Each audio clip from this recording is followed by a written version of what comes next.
Hi everyone. Today's topic is AWS Elastic Load Balancer, that is AWS ELB.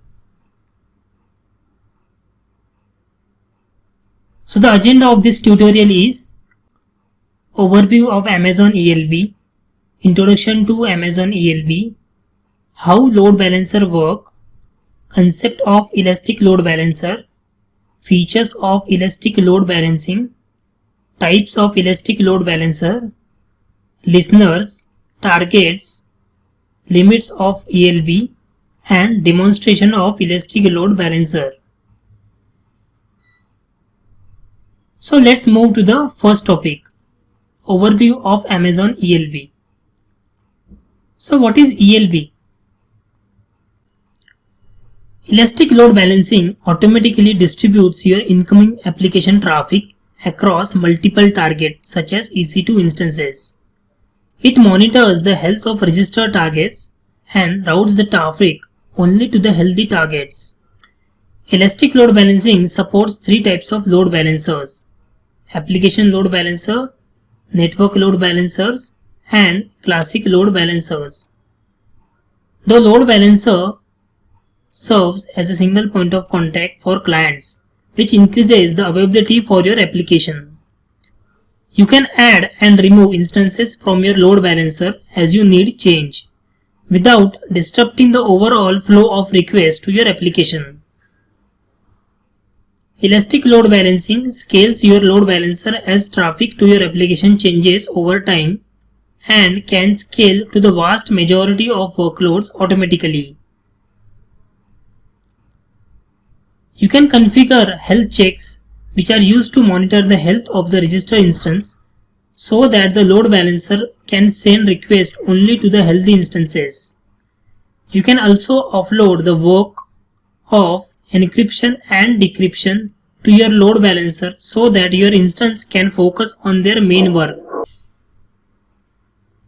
Elastic load balancing supports three types of load balancer. First is application load balancer, second is network load balancer, and third is classic load balancer. So you can select a load balancer based on your application needs. This increases the fault tolerance of your application. So this is the basic definition of Amazon Elastic Load Balancer. So we will talk in detail about ELB in next session. Now let's talk about architecture of Elastic Load Balancer. So in this image you can see that on the left hand side client request will come from, so this is the client, and the ELB which is set up in AWS Cloud. So the client will send a request from internet on the load balancer which is present in AWS Cloud, and the elastic load balancer depends on the number of requests. It distributes the traffic across multiple instances, whether it is in same availability zone or a different availability zone. So depends on the needs and requirement, you can create elastic load balancer, whether application load balancer, classic load balancer, or network load balancer. So mostly we are using application load balancer, which distributes the traffic from internet across all instances which are registered in the target in different availability zone. So this instance you can see here, they are created in auto scaling group. So whenever the request increases, the instance will increase. Basically it will scale, depends on the request. So this is the basic architecture of Amazon ELB.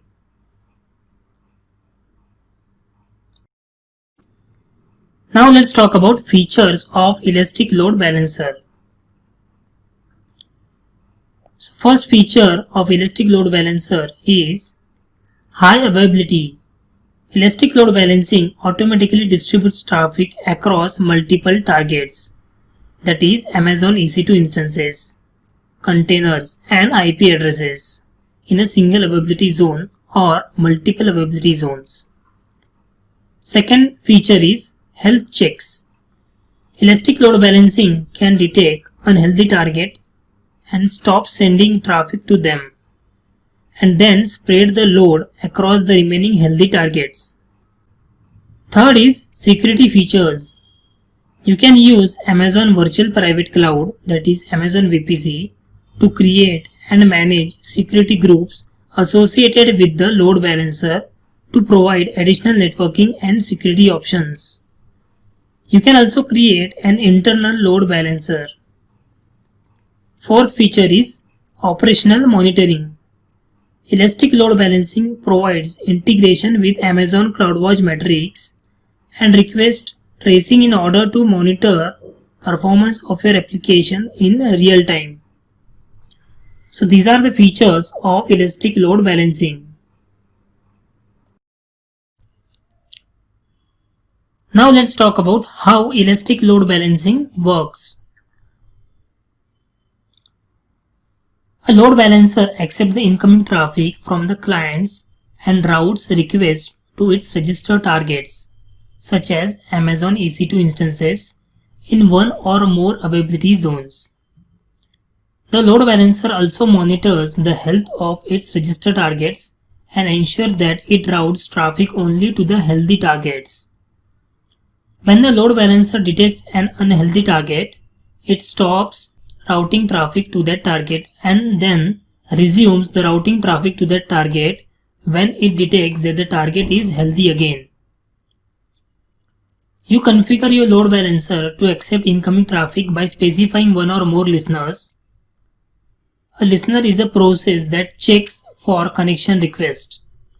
It is configured with the protocol and port number for connection from client to load balancer, and a protocol and port number for connection from load balancer to the targets. Elastic load balancing supports three types of load balancer: application load balancer, network load balancer, and classic load balancer. There is a key difference between the way you configure these load balancer. With application load balancer and network load balancer, you register targets in target groups and route traffic to the target groups. With classic load balancer, you register an instance with the load balancer. So this is how the elastic load balancing works. Now let's talk about concepts of Amazon ELB.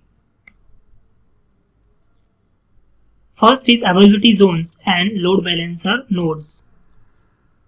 When you enable an availability zone for your load balancer, elastic load balancing creates a load balancer node in the availability zone. If you register a targets in that availability zone but do not enable the availability zone, these registered targets do not receive traffic. Note that your load balancer is most effective if you ensure that each enabled availability zone has at least one registered target. AWS recommends that you enable multiple availability zones. With this configuration, if one availability zone becomes unavailable or has no healthy target, the load balancer can continue to route traffic to the healthy target in another availability zone. After you disable an availability zone, the target in that availability zone remains registered with the load balancer, but the load balancer will not route traffic to them.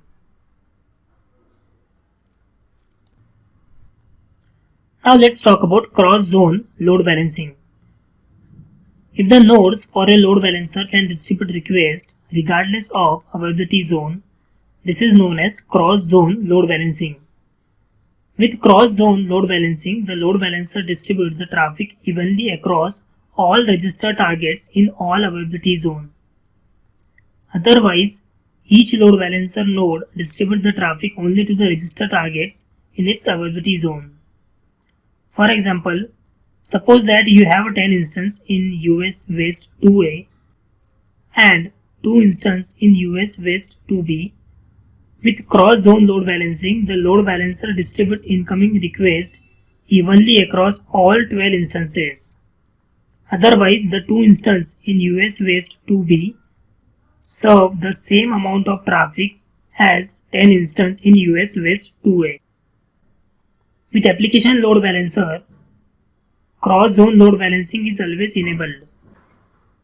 With network load balancer, each load balancer node distributes traffic across the register targets in its availability zone only.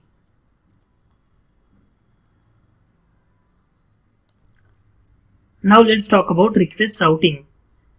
Before a client sends a request to your load balancer, it resolves the load balancer's domain name using domain name system server. The DNS entry is controlled by Amazon because your load balancer are in amazonaws.com domain. The Amazon DNS servers return one or more IP addresses to the client, which are the IP address of the load balancer nodes for your load balancer.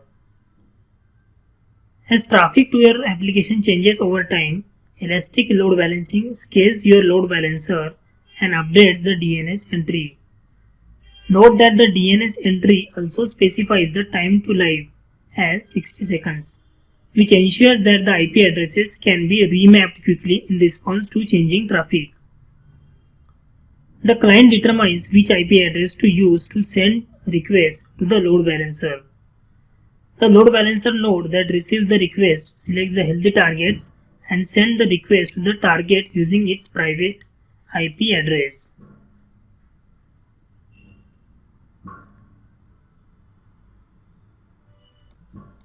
Now let's talk about routing algorithm.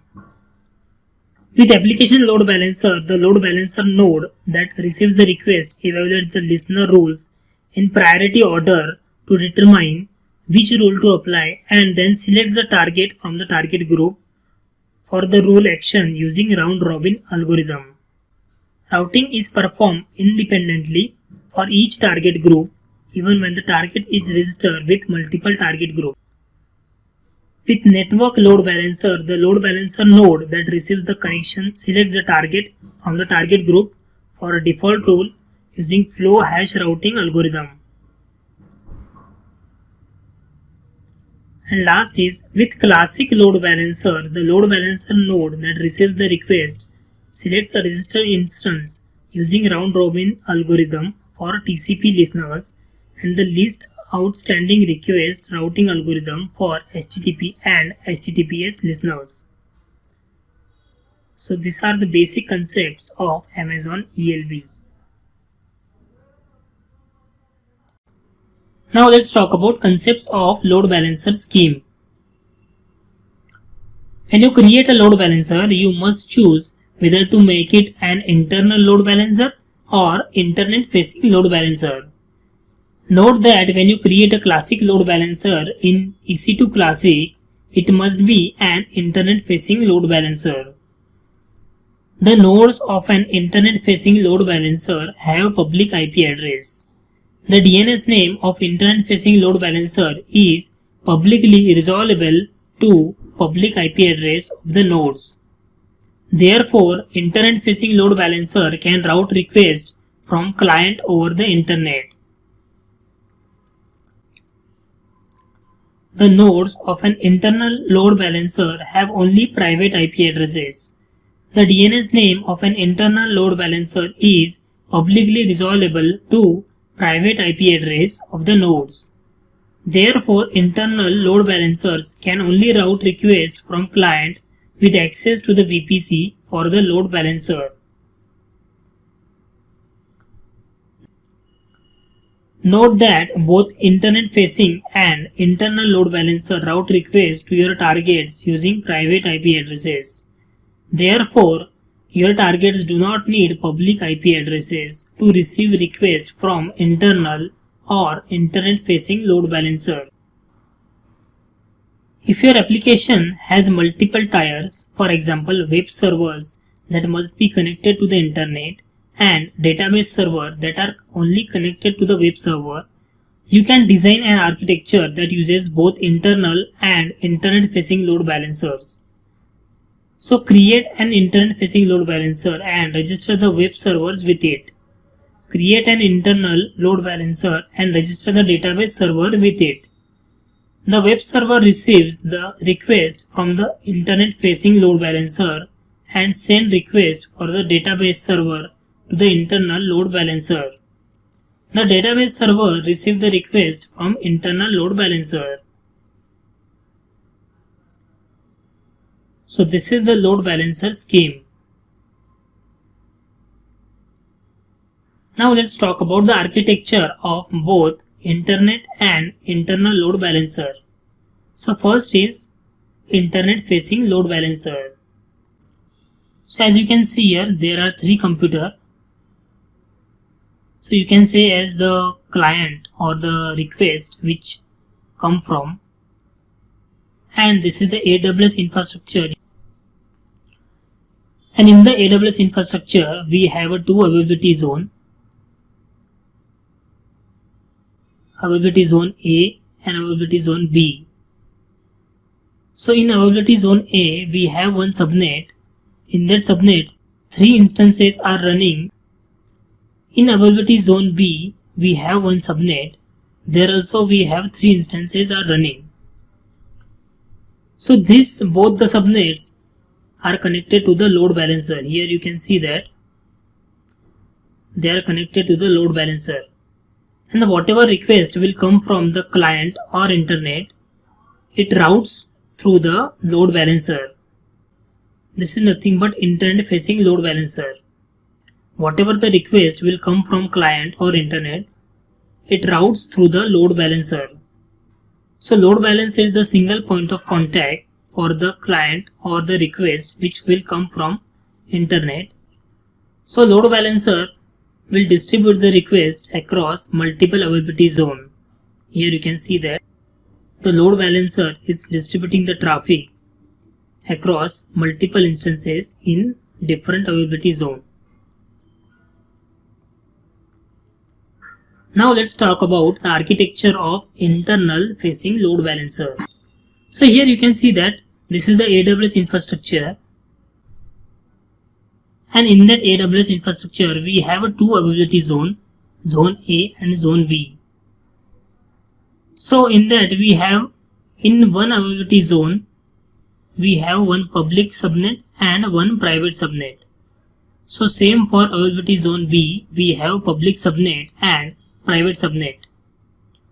So in the public subnet of availability zone A and B, we have one EC2 instance which is running. And in the private subnet of both availability zone A and B, we have 3 instances which are running. So all the 3 instances which are running in private subnet of availability zone A and B are connected to the internal facing load balancer. So the instance which is running in public subnet will route the request from load balancer to the instance which are running in private subnet. So the whatever request will come from EC2 instance which is running in public subnet will route through the load balancer, that is nothing but internal facing load balancer, to the instances which are running in private subnet. So the request will route from public subnet to the load balancer, and the load balancer will route the request to the private subnet, that is nothing but the EC2 instances which are running in private subnet. So this is the architecture of internal facing load balancer. Now let's talk about application load balancer overview. An application load balancer functions at the application layer, that is the 7th layer of the open system interconnection, that is OSI model. After the load balancer receives a request, it evaluates the listener rule in priority order to determine which rule to apply, and then selects a target from the target group for the rule action using round-robin routing algorithm. Note that you can configure listener rules to route requests to different target groups based on the content of the application traffic. Routing is performed independently for each target group, even when the target is registered with the multiple target groups.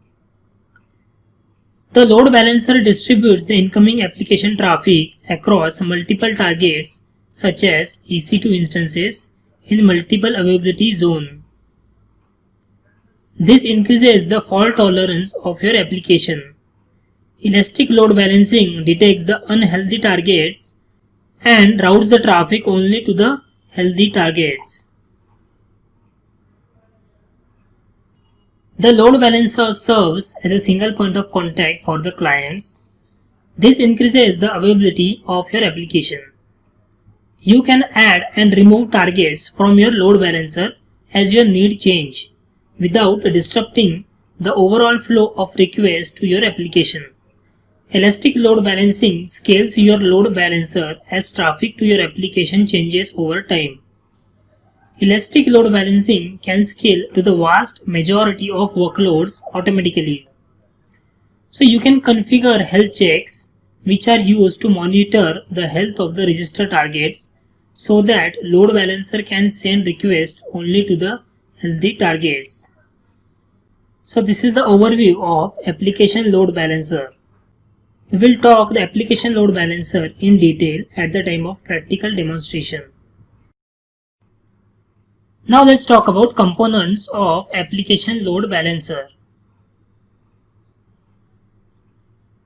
The load balancer serves as a single point of contact for the clients. You can add one or more listener to your load balancer. A listener checks for connection requests from clients using the protocol and port that you configure and forward requests to one or more target groups based on the rules that you define. Each rule specifies a target group, condition, and priority. When the condition is met, the traffic is forwarded to the target group. You must define a default rule for each listener, and you can add rules that specify different target groups based on the content of the request. Each target group routes the request to one or more register targets, such as EC2 instances, using the protocol and the port number that you specify. You can register a target with the multiple target groups. You can configure the health checks on per target group basis. Health checks are performed on all targets registered to the target group that is specified in the listener rule for your load balancer.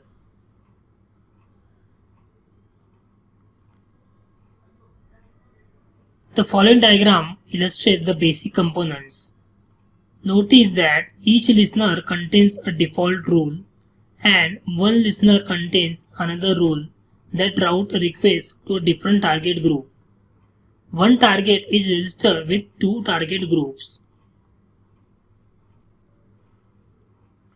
So in this figure, you can see that listener,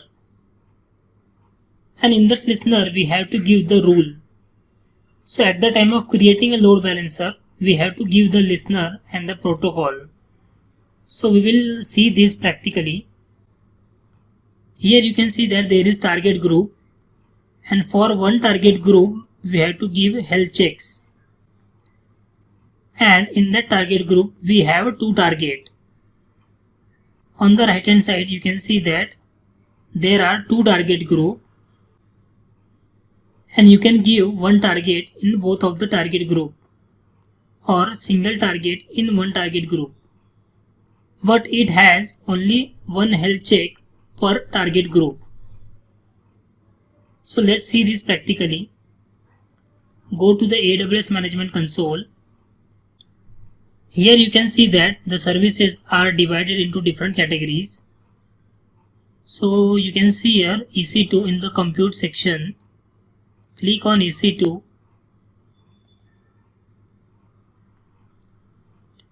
On left hand side you can see the sections. So here you can see the load balancing section. So click on load balancer.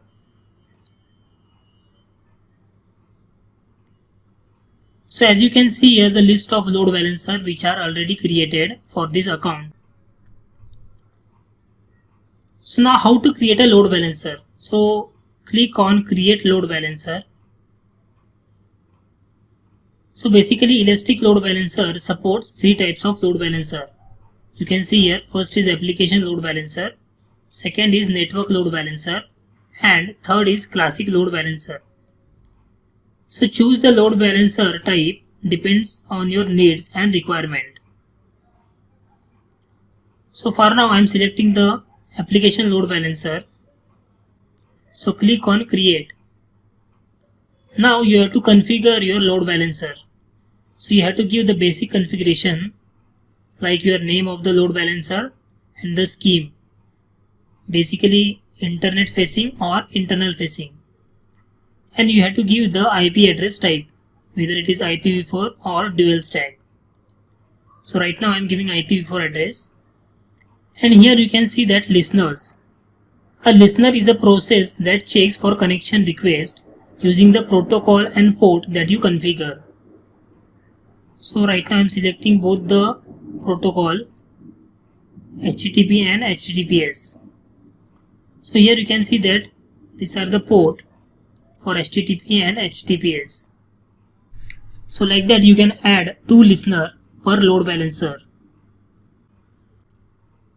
So after completion of all the steps like configuring security setting, configure security groups, configure routing, register targets, and you have to review and click on create.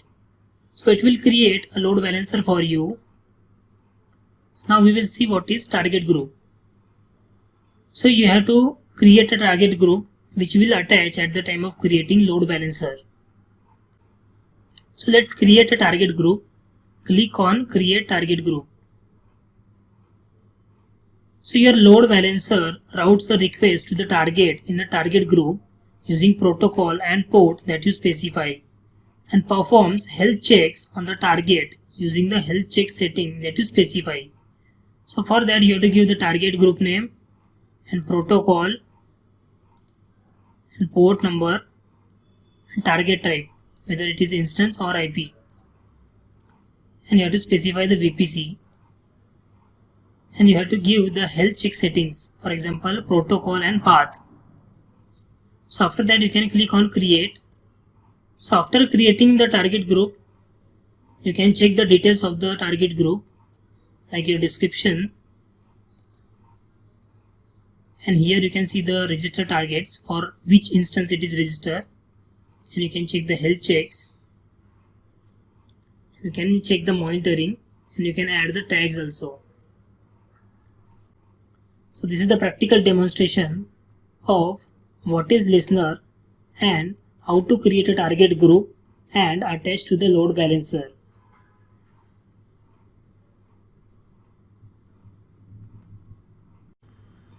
Now let's talk about benefits of application load balancer.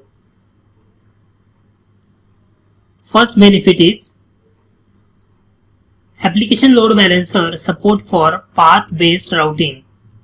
You can configure rules for your listener that forward request based on the URL in the request. This enables you to structure your application as smaller services and route requests to the correct service based on the content of the URL. Second benefit is application load balancer support for routing requests to multiple services on a single EC2 instance by registering the instance using multiple ports. Third benefit is application load balancer supports for containerized application like Amazon EC2 Container Service, which can select an unused port when scheduling a task and register a task with target group using this port. This enables you to make efficient use of your clusters. Application load balancer supports for monitoring the health of each service independently, as health checks are defined at the target group level and many CloudWatch metrics are reported at the target group level. Attaching a target group to an autoscaling group enables you to scale each service dynamically based on demand. Fifth benefit is you can access logs contain additional information and are stored in the compressed format. And the last benefit is you can improve your load balancer performance.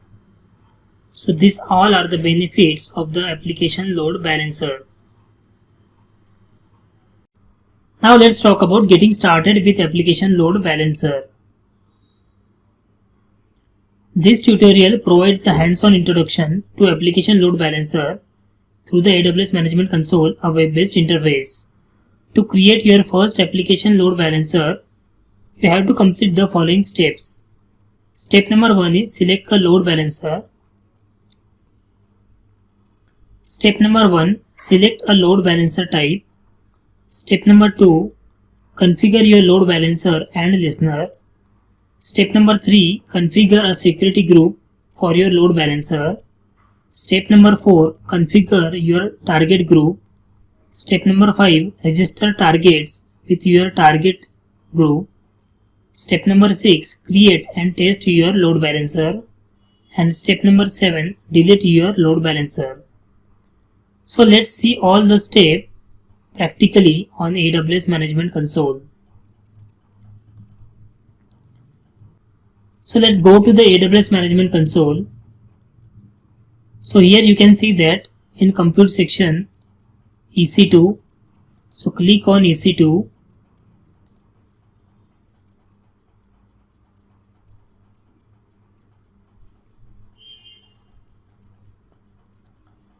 So on the left hand side you can see that we have a load balancing section. So in that, click on load balancer.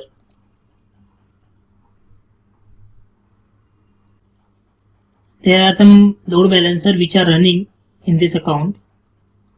So how to create a load balancer? So click on create load balancer. So basically Elastic Load Balancing supports 3 types of load balancer: application load balancer, network load balancer and classic load balancer. So select a load balancer type depends on your need. So for now I am selecting application load balancer. Click on create. Step number 1, configure load balancer. Basic configuration. So to configure your load balancer, provide a name, select a scheme and specify one or more listener by clicking on add listener. So I am giving the name as session demo ELB and I am selecting the scheme as internet facing load balancer and IP address is IPv4. Basically a listener is a process that checks for connection request using the protocol and port that you configured. So I am adding one more listener. So here you can see that port number 80 is for HTTP and port number 443 is for HTTPS. Now select the VPC. So you have to specify the availability zone to enable for your load balancer. The load balancer routes the traffic to the target in this availability zone only.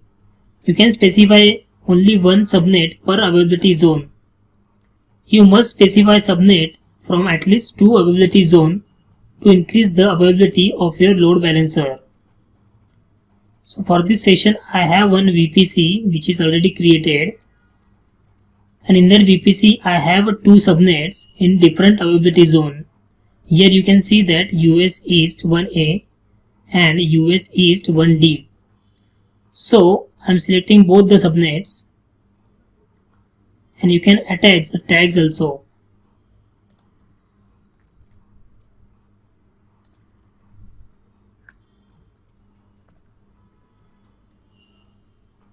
After giving tag, I am clicking on next, configure security settings.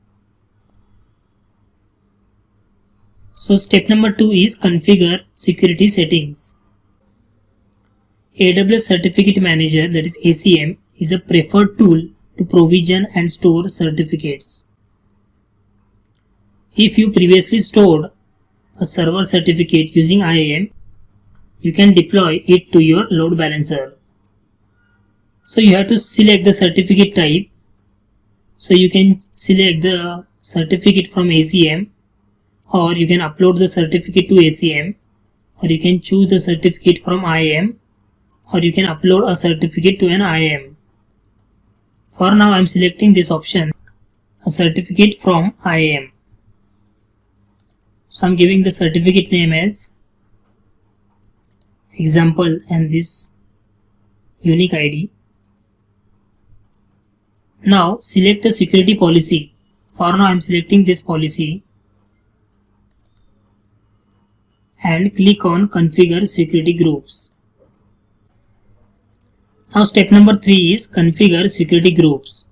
A security group is a set of firewall rules that control the traffic to your load balancer. So on this page you can add rules to allow specific traffic to reach your load balancer. So you can create a new security group, or you can select an existing security group. So I am selecting an existing security group and click on configure routing. Now step number 4, configure routing. Your load balancer routes requests to the target in the target group using protocol and port that you specify, and performs health checks on the target using these health check settings. So I am creating a new target group.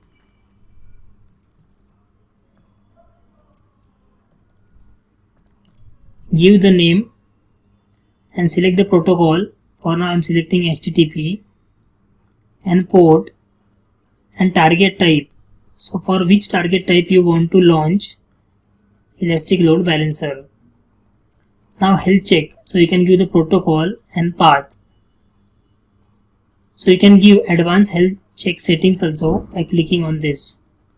Now select next, register target. Now step number 5, register targets. Register targets with your target group. If you register a target in an enabled availability zone, the load balancer starts routing requests to the target as soon as registration process completes and target passes the initial health checks. So as you can see here, I have one instance which is running in the availability zone which is enabled for the load balancer, that is US East 1A. So I can add the instance to register target. So click on add to registered and click on review. Step number 6, review. So you can review the load balancer details before continuing.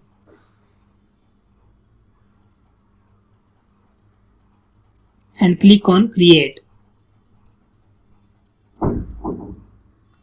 So here you can see that the load balancer created successfully, and you can see the note also. It might take a few minutes for your load balancer to be fully set up and ready to route traffic, and for targets to complete the registration process and pass the initial health checks. So click on close. Here you can see that the state is provisioning, so it will take some time to route the traffic to the registered targets. So we have EC2 which is running, which is registered in our Elastic Load Balancer.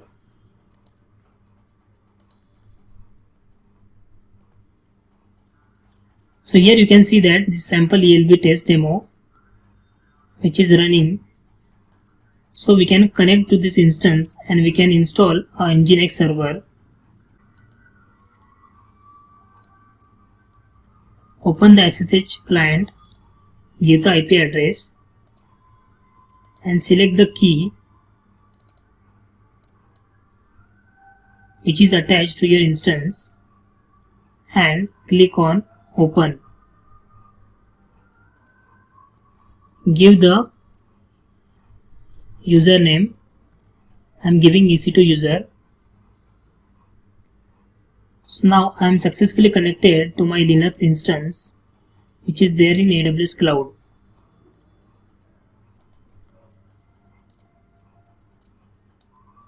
So by these 3 commands we can install Nginx on our EC2. So before that, update the yum repository.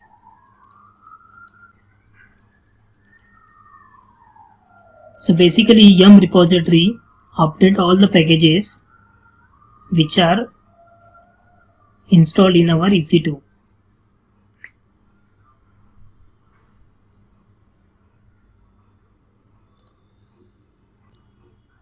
So here you can see that all the packages are updated successfully.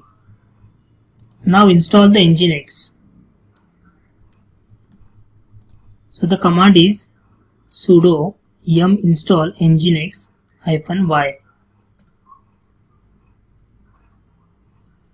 So here you can see that Nginx server which is installed on EC2 Linux. Now start the Nginx. The command is sudo service nginx start. So here you can see that the status of Nginx is OK. Now close this and go to EC2 console. Copy the IP address and hit on browser.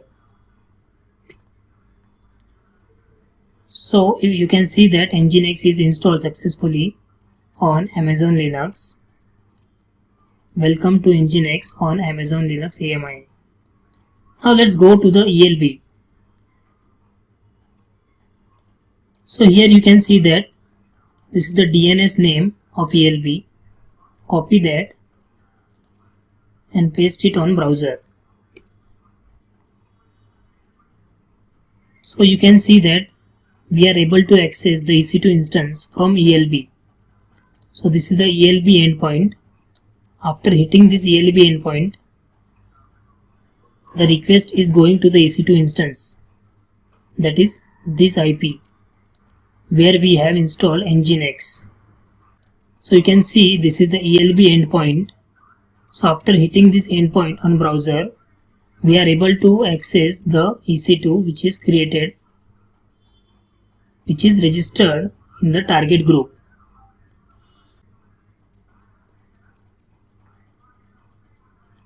So this is the practical demonstration of creating a elastic load balancer, creating EC2, installing the Nginx server, register the target in the target group, and we are able to access the EC2 instance using ELB endpoint. This is the endpoint.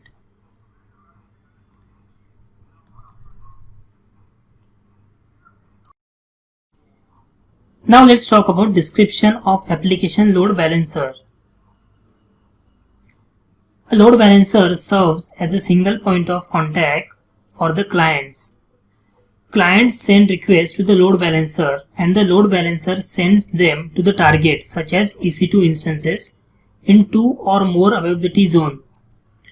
To configure your load balancer, you create a target groups and then register target with your target groups. You also create listeners to check for the connection requests from clients and listener rules to route requests from clients to the targets in 1 or more target groups. So the contents here is load balancer security groups, load balancer state, load balancer attributes, IP address type, deletion protection, connection idle timeout, create a load balancer, update availability zone, update security groups, update the address type, update tags, and last, delete a load balancer. So let's talk one by one. First is load balancer security groups. A security group acts as a firewall that controls the traffic allowed to and from your load balancer.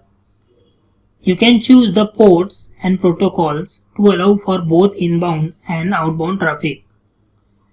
The rules for the security groups associated with your load balancer security group must allow traffic in both directions on both the listener and the health check ports.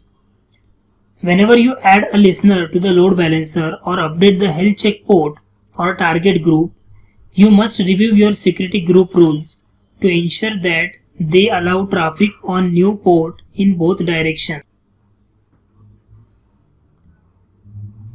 Second is load balancer state. A load balancer can be one of the following state. First state is provisioning. That means the load balancer is being set up. Second state is active. That means the load balancer is fully set up and ready to route traffic. And third state is failed. That means the load balancer could not be set up.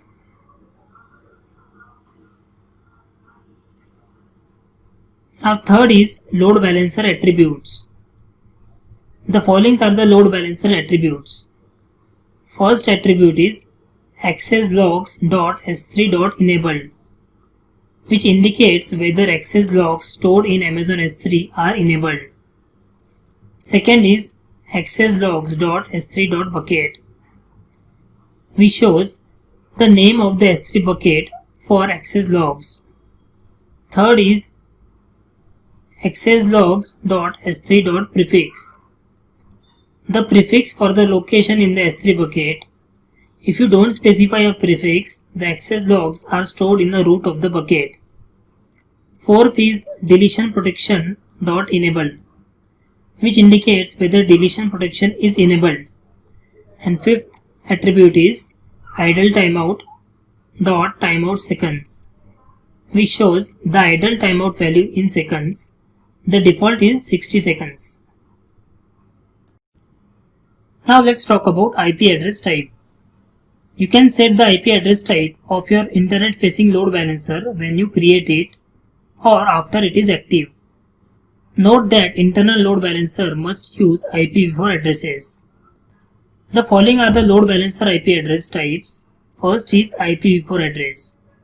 The load balancer supports only IPv4 addresses. For example, 192.0.2, 192.0.2.1. And second is dual stack. The load balancer supports both IPv4 and IPv6 address. Clients that communicate with the load balancer using IPv4 address resolve the A record, and clients that communicate with the load balancer using IPv6 addresses resolve AA record. However, the load balancer communicates with its target using IPv4 addresses regardless of how the client communicates with the load balancer.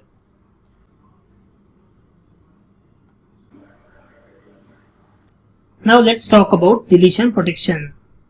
To prevent your load balancer from being deleted accidentally, you can enable deletion protection. By default, deletion protection is disabled for your load balancer. If you enable deletion protection for your load balancer, you must disable it before you can delete the load balancer.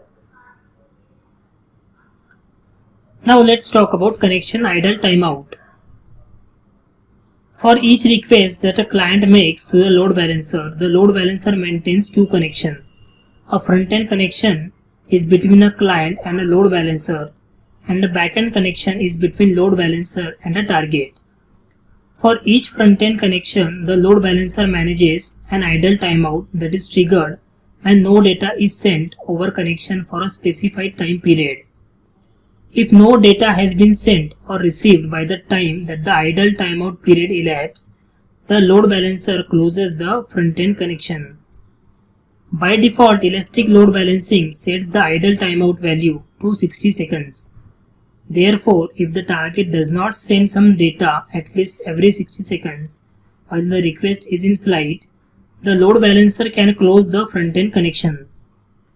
To ensure that lengthy operations such as file uploads have time to complete, send at least 1 byte of data before each idle timeout period elapses and increase the length of the idle timeout period as needed. For backend connection, AWS recommends that you enable the Keep Alive option for your EC2 instance. You can enable Keep Alive in your web server setting or in the kernel setting of your EC2 instance. Keep Alive, when enabled, enables the instance to tear down back-end connection when an operation is finished. So let's see all the three topics practically. So go to the AWS Management Console, and in the compute section you can see that EC2. Click on EC2.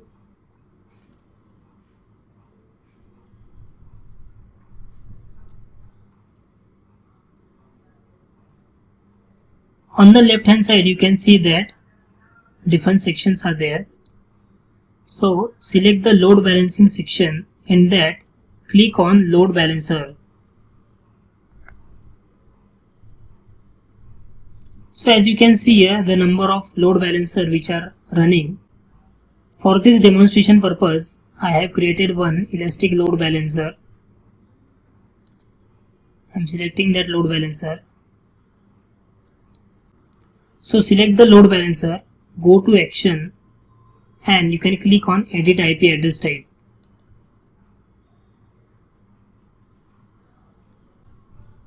As I told you, we can change the IP address type at the time of creation of elastic load balancer or after creating the load balancer. So you can select here in IP address type, you can give dual stack or IPv4.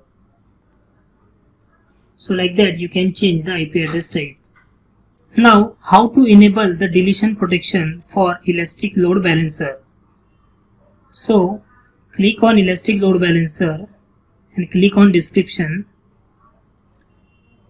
So in the attribute section you can see that edit attributes. So click on edit attributes. So you can change the load balancer attribute from this section. So here you can see that enable deletion protection. So you can select this checkbox and click on save.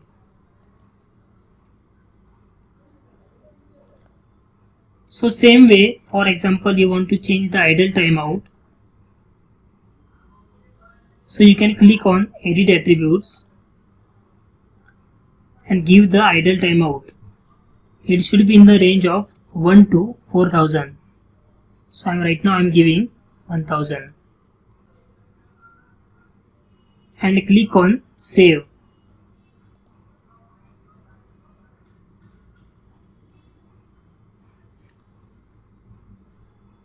So this is the demonstration of editing the IP address type, editing the attributes of elastic load balancer, enable the deletion protection, and changing the idle timeout.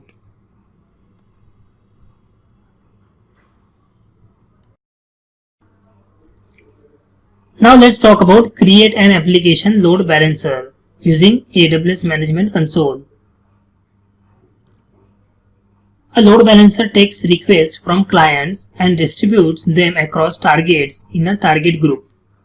Ensure that you have a VPC, that is Virtual Private Cloud, with at least one public subnet in each of the availability zone used by your targets. So below are the steps to create and update the properties of load balancer. Step number 1 is create a load balancer. Step number 2 is update the availability zone. Step number 3, update security groups. Step number 4, update address types. Step number 5, update tags. Step number 6, delete a load balancer. So let's see all the steps practically on AWS Management Console. So let's go to the AWS Management Console. So here you can see that AWS services are divided into different categories. So in the compute section you can see that EC2. Open the EC2 console.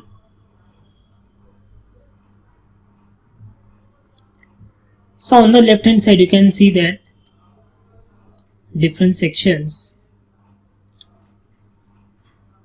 So here you can see that load balancing section. Click on load balancer.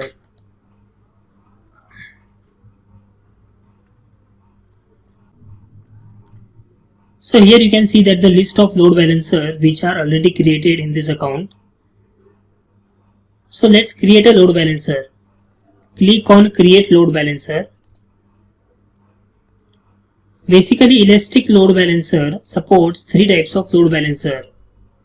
First is application load balancer, second is network load balancer, and third is classic load balancer. So you can choose the load balancer depends on your needs and requirement. For now I am selecting the application load balancer. So click on create.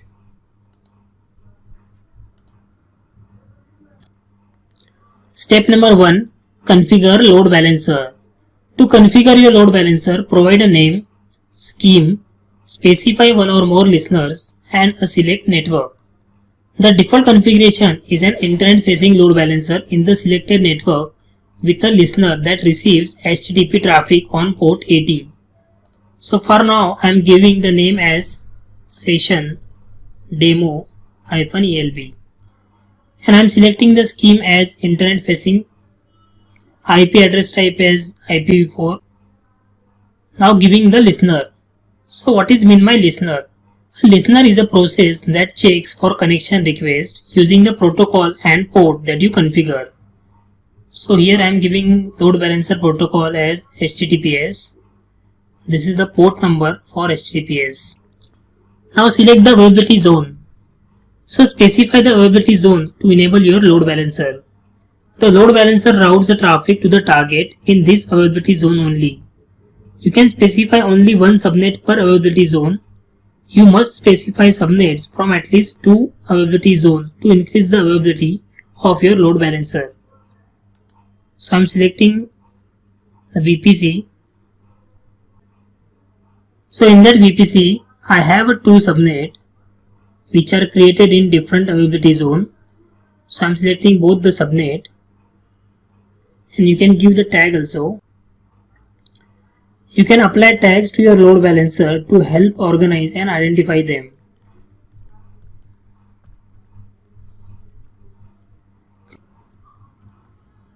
Click on Next, Configure Security Settings. Now step number 2 is Configure Security Settings. AWS Certificate Manager, that is ACM, is preferred tool to provision and store server certificates. If you previously store a server certificate using IAM, you can deploy it to your load balancer. So I am selecting the certificate type here. Choose the certificate from IAM. Now select the certificate name. So here I am selecting example - some unique ID. Now select the security policy. So I am selecting the security policy as this, and click on Next, Configure Security Groups. Step number 3, Configure Security Groups. A security group is a set of firewall rules that control the traffic to your load balancer. So on this page you can add rules to allow specific traffic to reach your load balancer. So you can create a new security group or select an existing security group. So I am selecting an existing security group which is by default. So click on Next, Configure Routing. Now step number 4, Configure Routing. Your load balancer routes requests to the targets in the target group using protocol and port that you specify, and perform health checks on the targets using this health check setting. Note that each target group can be associated with only one load balancer. So here I am giving the name as session target group and giving the protocol of HTTP and port of 80 and target type as an instance. And you can check the health checks by giving protocol and path. So select on, click on Next, Register Target. Now step number 5, Register Targets. Register targets with your target group. If you register a target in an availability zone, the load balancer starts routing requests to the target as soon as the registration process completes and target passes the initial health checks. So here you can see that I have one instance running in this subnet. Select the instance and add to registered. So this instance is registered to the target. Now click on review. Now step number 6, review. So you can review the load balancer details before continuing. You can check all the details which we had given and select on create.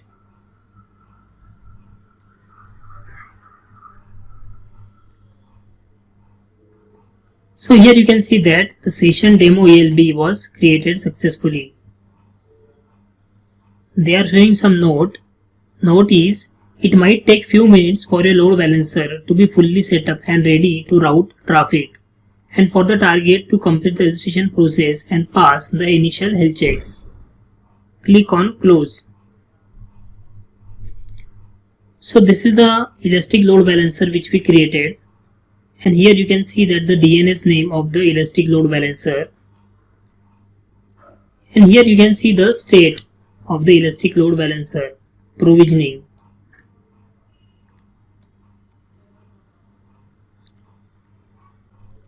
Here you can see that availability zone which we selected at the time of creation of Elastic Load Balancer. And here you can see the type of the Elastic Load Balancer. Here you can see the description of the Elastic Load Balancer like name, ARN, DNS name, scheme, availability zone, security groups, attributes. So by default the deletion protection is disabled. So for enabling the deletion protection, you can click on edit attributes and select the checkbox of enable deletion protection and select on save. Deletion protection is nothing but when someone tries to delete the Elastic Load Balancer, he will get the error. So I can show you that. Select the load balancer, go to action and delete. Click on yes, delete. So here you will get the error like this. The load balancer cannot be deleted because deletion protection is enabled. So like that you can change the idle timeout of the Elastic Load Balancer by going to the edit attributes. Same way you can edit the security group by clicking on edit security group. You can change the security group also. So you can edit the availability zone also by clicking on edit availability zone, and you can change the availability zone.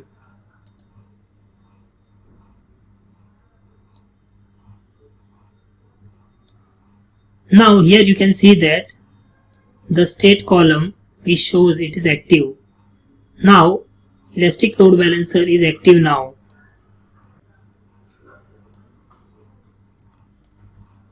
So here you can see the listeners which we had given at the time of creation of Elastic Load Balancer, that is HTTP and HTTPS. You can check the monitor section and you can give the tag. You can edit the tag also.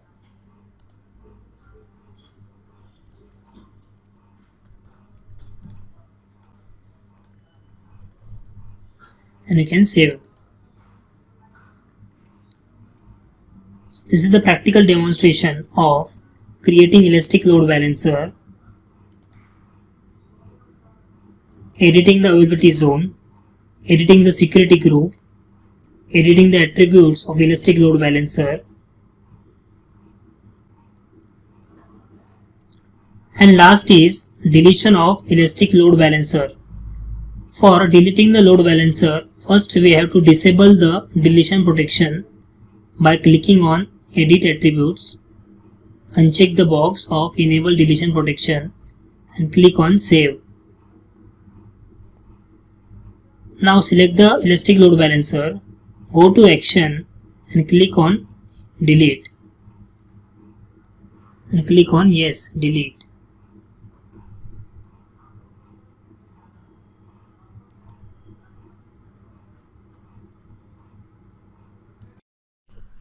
Now let's talk about listeners for your application load balancer. Before you start using your application load balancer, you must add one or more listener. A listener is a process that checks for connection requests using the protocol and port that you configure. The rules that you define for a listener determine how the load balancer route requests to the target in one or more target groups. So here the contents are: first is listener configuration, second is listener rules, third is host condition, and fourth is path conditions. So let's talk one by one. First is listener configuration. Listener support HTTP and HTTPS protocols and 1265535 ports. You can use an HTTPS listener to offload the work of encryption and decryption to your load balancer so that your target can focus on their main work. If the listener protocol is HTTPS, you must deploy exactly one SSL server certificate on the listener. Application load balancer provides native support for WebSockets. You can use WebSockets with both HTTP and HTTPS listener. Now second is listener rules. Each listener has a default rule and you can optionally define additional rules. Each rule consists of priority, action, optional host condition and optional path condition. So first is default rules. So when you create a listener, you define an action for the default rule. Default rules cannot have condition. If no condition for any of the listener rules are made, then the action for a default rule is taken. Second is rule priority.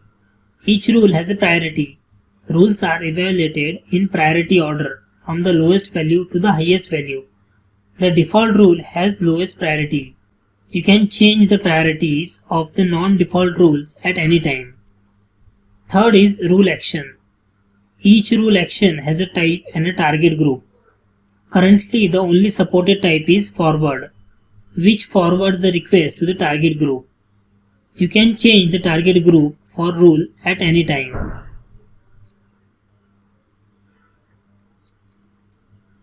Now let's talk about rule condition. There are two types of rule condition. First is host and second is path.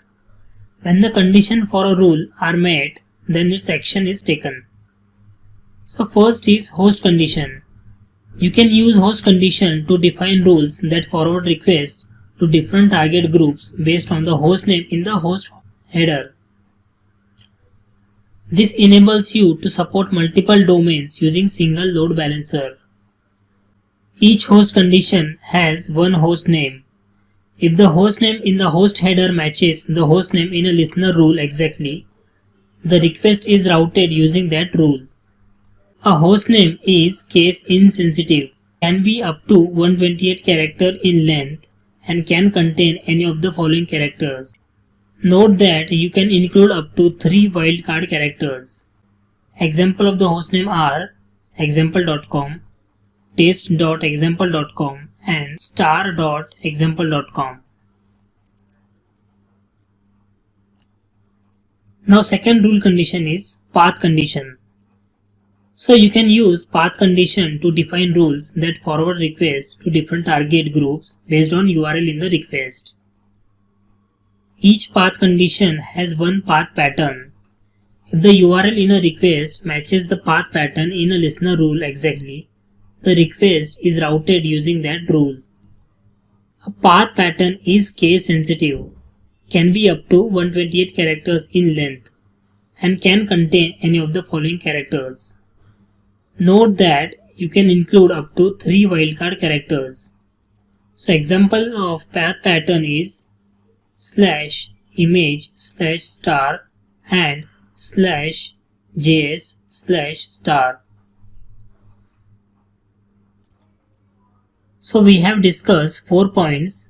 First is listener configuration, second is listener rules, third is host condition, and fourth is path condition. Now let's talk about limits for your application load balancer. First is regional limits. So you can create 20 load balancer per region and you can create 3000 target groups per region. Second is load balancer limits. So you can create 50 listeners per load balancer.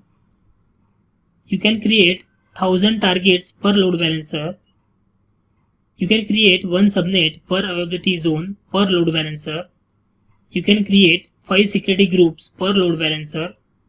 You can create 100 rules per load balancer. You can create 100 number of times a target can be registered per load balancer. Third is listener limits. So you can create one certificate per listener. Fourth is target group limits. You can create one load balancer per target group. You can create 1000 target per target group. And fifth is rule limits. So you can give 2 conditions per rule. You can give 1 action per rule. And last is you can give 1 target groups per action. So these all are the soft limits. So you can increase this limit by submitting the application load balancer service limit increase. Now let's talk about target groups for your application load balancer. You register targets with a target group. To route requests to the target in a target group, specify the target group in a rule for one of the listener for your load balancer. You define health check setting for your load balancer on per target group basis. Each target group uses the default health check settings unless you override them when you create the target group or modify them later. After you specify a target group in a rule for a listener, the load balancer continually monitors the health of all targets registered with the target group that are in availability zone enabled for your load balancer. The load balancer route requests to the registered target that are healthy. So here the contents are routing configuration, target type, register target, target group attributes, deregistration delay, sticky sessions, create a target group, health checks for your target groups, register targets with your target group, and delete a target group. So let's talk one by one. So first is routing configuration. By default, a load balancer route request to its target using protocol and port number that is specified when you create a target group. Alternatively, you can override the port using routing traffic to a target when you register it with the target group. So target group supports the following protocols and ports. So target group supports HTTP and HTTPS protocol and 1265535 ports. If a target group is configured with HTTPS protocol or uses HTTPS health checks, SSL connection to the target use the security settings from the ELB Security Policy 2016-08 policy. Now second is target type.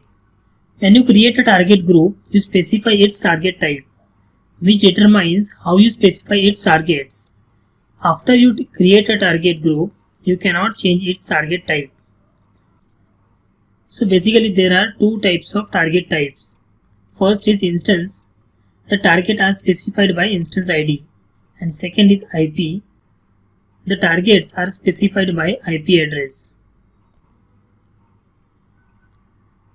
Now third is register targets. Your load balancer serves as a single point of contact for clients and distributes incoming traffic across its healthy register targets. You can register each target with one or more target groups. You can register each EC2 instance or IP address with a single target group multiple times using different ports which enables the load balancer to route a request to ECS containers. If demand on your application increases, you can register additional target with one or more target group in order to handle the demand. The load balancer starts routing requests to a newly registered target as soon as the registration process completes and target passes the initial health checks. If demand on your application decreases or you need to service your targets, you can deregister a target from your target groups. Deregistering the target removes it from your target group but does not affect the target otherwise. The load balancer stops routing requests to a target as soon as it is deregistered. The target enters the draining state until in-flight requests have completed.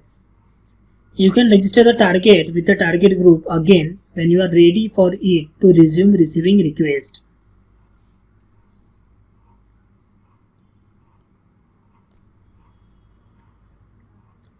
Now let's talk about target group attributes. The following are the target group attributes. First is deregistration delay dot timeout seconds. The amount of time for elastic load balancing to wait before deregistering a target. The range is 0 to 3600 seconds. The default value is 300 seconds. Second attribute is stickiness enabled, which indicates whether sticky sessions are enabled or not. Third is stickiness load balancer cookie dot duration seconds. The cookie expiration period in seconds. After this period, the cookie is considered stale. The minimum value is 1 second and maximum value is 7 days. The default value is 1 day.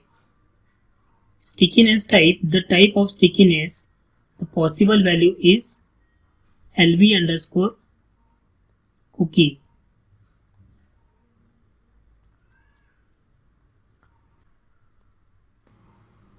Now let's talk about deregistration delay. Elastic load balancing stops sending requests to targets that are deregistered. By default, elastic load balancing waits 300 seconds before completing the deregistration process, which can help in-flight requests to target to complete. To change the amount of time that elastic load balancing waits, update the deregistration delay value. Note that you can specify a value up to 1 hour and that elastic load balancing waits the full time of time specified regardless of whether there are in flight request. If a deregistering target terminates the connection before the deregistration delay elapses, the client receives a 500 level error response. The initial state of deregistering target is draining. After the deregistration delay elapses, the deregistration process completes and the state of the target is unused. If the target is a part of an autoscaling group, it can be terminated and replaced. However, connection between load balancer nodes and a deregistration target are kept for up to 1 hour if there are in flight request. Now let's see all the topics practically, like creating a target group, registering a target to the target group, changing the deregistration delay, health checks for target group, and deleting a target group. So let's open the AWS Management Console. So here you can see that in compute section we have a EC2. Click on EC2.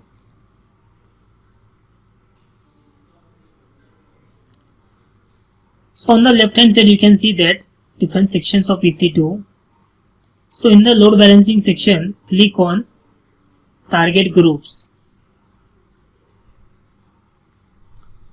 So as you can see here, one target group is already created in this account. Now for creation of target group, click on create target group. Your load balancer router request to the target in a target group using protocol and port number that you specify and performs the health checks on target using health check setting. So here you can see that health check settings. So I'm giving the target group name as session target group and protocol as HTTP and port as AT. Now select the target type. So for now I am selecting the instance. If you want to select the IP, you can select the IP also. For now I am selecting the instance. Now select the VPC where instance is running. So I am selecting the VPC, session demo VPC. Now give the health check settings. So for now I am giving the protocol as HTTP and path as /. You can give the advanced health checking also by clicking on this. Now click on create. So here you can see that session target group is created successfully. Now how to register the instance in the target group. So click on the target group, go to action, click on register and deregister target. So here you can see that one instance running in the VPC which I have selected at the time of creation of target group. So click on add to register and click on save.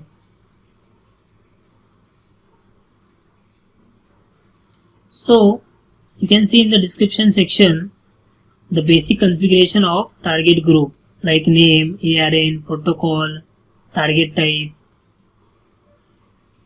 In the attribute section you can see that deregistration delay and stickiness. So you can edit the attribute also by clicking on edit attributes.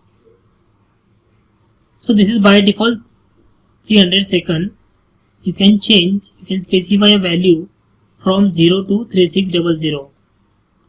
So I am giving 3000 seconds. And you can enable the stickiness, which enable the load balancer generated cookie stickiness. You can give 1 day, 2 day. I am giving 1 day right now. And click on save. As you can see here, the deregistration delay is 3000 seconds and stickiness which is enabled for 1 day. So you can see here the target which is registered in the target group. So this is the instance which is registered in the target group. You can check the health check like protocol, path, port, healthy threshold, unhealthy threshold, timeout, interval. So you can edit by clicking on this edit button. You can monitor the CloudWatch metrics also, and you can attach the tags also.